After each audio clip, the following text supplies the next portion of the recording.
At our annual New Year's Eve dinner, my wife's cousin, fueled by champagne, lobbed a question like a live grenade. "Laura," he said, smirking, "you could have had anyone. Why'd you pick him?" My wife, Laura, shot me a mocking glance and replied, "He was the best option at the time."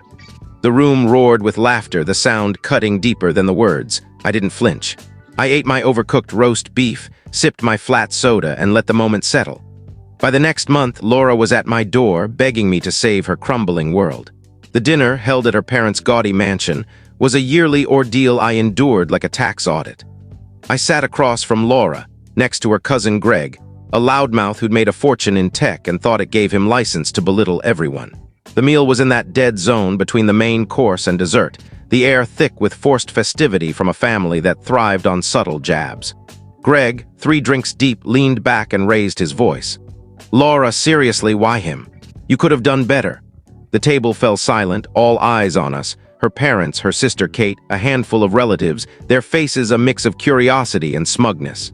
They'd always seen me as the odd man out, the guy who didn't fit their shiny world. I looked to Laura, expecting her to shut it down. Instead, she grinned, leaned forward, and said, "He was the best option at the time." The laughter was instant, a cruel chorus. Her father chuckled, Kate nearly spilled her drink, and Greg slapped the table. I was the punchline, my worth as Laura's husband reduced to a throwaway line. I didn't argue or storm out. I finished my plate, set my fork down, and met Laura's gaze. She was basking in her family's approval, oblivious to the shift inside me. Something didn't break, it hardened like concrete setting around rebar. I wasn't hurt. I was planning. Let me be clear, I'm no pushover. I'm a civil engineer specializing in infrastructure repair. I don't build flashy towers, I fix bridges and roads, finding hidden cracks that could bring down entire systems. My work is about precision, seeing what's beneath the surface, flaws that doom even the strongest designs. I met Laura 4 years ago. Her family had money but no substance, big houses, shallow values. I came from nothing but built a respected firm known for integrity. To them, I was a curiosity, the blue-collar guy who'd stumbled into their circle.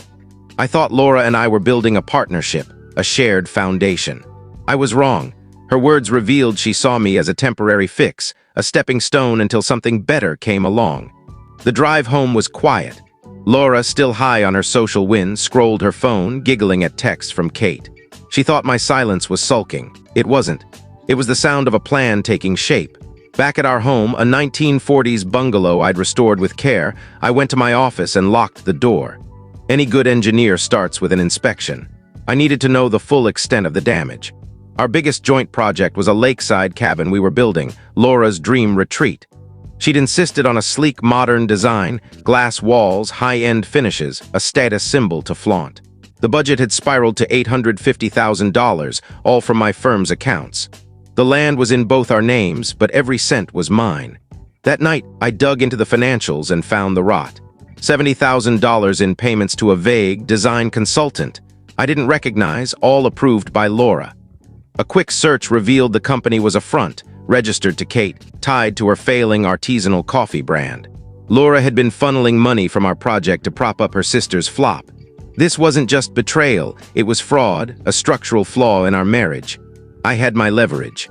The next morning, while Laura was out brunching with Kate, I acted. I called our contractor, Sam, a straight shooter I'd known for years. I told him I'd uncovered financial irregularities and was halting construction. Sam, fed up with Laura's endless changes, pulled his crew immediately. I contacted the bank holding the construction loan, reported the fraud, and they froze the account. Then I opened new personal and business accounts, transferred all my funds, and left our joint accounts at zero. I canceled Laura's access to my credit cards. Next, I compiled a dossier.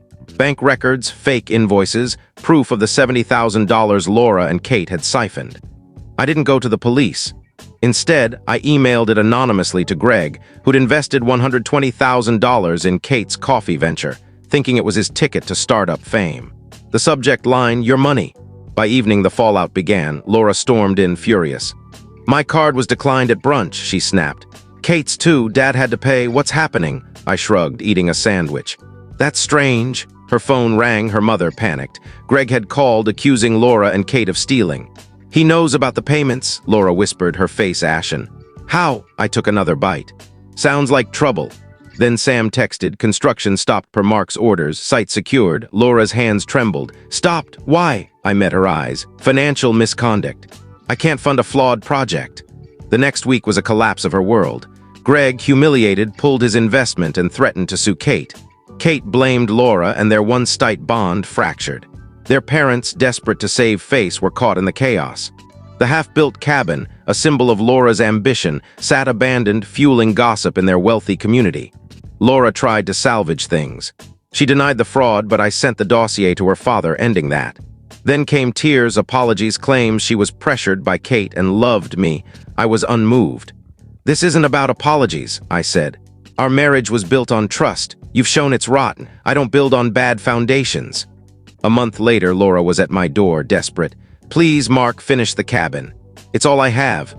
I looked at her, the woman who'd mocked me now broken.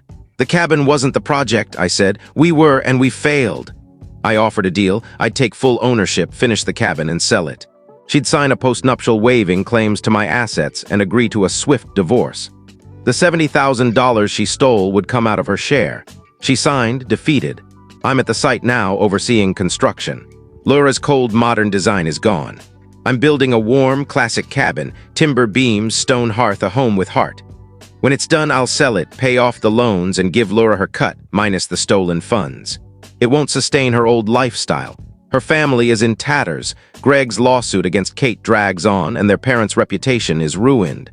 Laura's back with them, her dreams shattered. Our bungalow is on the market, another piece of our failed partnership gone. My revenge wasn't loud. It was precise, like cutting a beam to bring down a building. I exposed Laura's hollow life, her facade of perfection. She thought I was a stopgap. She learned I was the foundation holding her world together. When I walked away, it collapsed.